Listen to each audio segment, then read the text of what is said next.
In the first and second part of the three-part series on diabetes na ginagawa natin, we have established the following.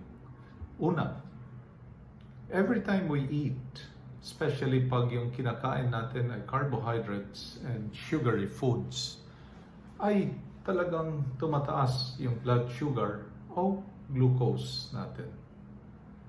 Pangalawa, every time our blood sugar or glucose goes up, in a few hours, babalik yan sa normal. Because our pancreas automatically produces insulin to clear the excess glucose in our bloodstream at dinadala to sa iba-ibang parte ng katawan natin na kung saan ito ay kinakailangan. Third, the only time our blood glucose level will remain elevated is if our body develops insulin resistance. At yan yung tinatawag na nating diabetes. Because our blood sugar remains elevated even after our pancreas has already produced the necessary insulin. Fifth, the cause of insulin resistance is too much insulin in our bloodstream. And six, the current conventional way of treating diabetes as caused by insulin resistance is to pump more insulin into our bloodstream. And of course, lastly, diabetes is incurable on the basis of this conventional way of treating diabetes. Because what causes diabetes or insulin resistance? Too much insulin. So ano ang treatment? More insulin. Of course, what happens then is lalong lalala yung disease because we're pumping more insulin when in the first place it's insulin that's causing the disease. So ngayon the question is, ano ang tunay na gamot sa diabetes? Let me answer that with a question. What causes diabetes? What causes insulin resistance?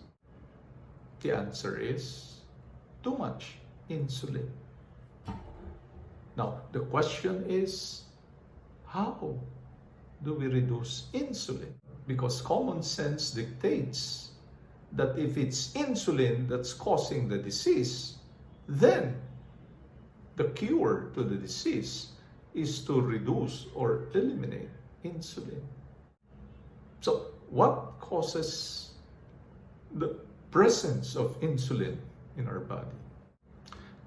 Too much eating or constant eating. Because as we said earlier, every time we eat, our blood glucose level goes up. And every time our blood glucose level goes up, our pancreas produces insulin. Because the role of insulin is to clear the excess glucose from our bloodstream. So every time we eat, automatically our pancreas produces insulin.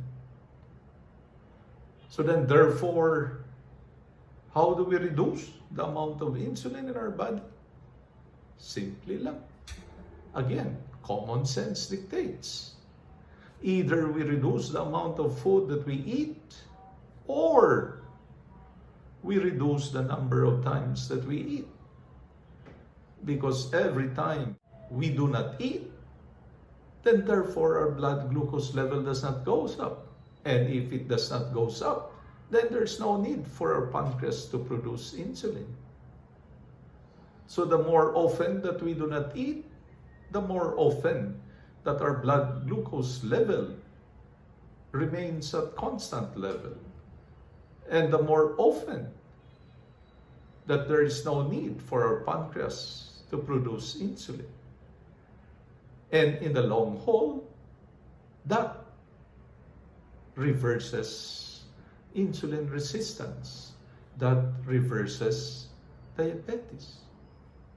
So is diabetes incurable? Yes, it is incurable if we keep to the conventional way of treating diabetes, that is to constantly pump in more insulin into our body. No, it is not incurable if we start incorporating intermittent fasting into our life. Thank you.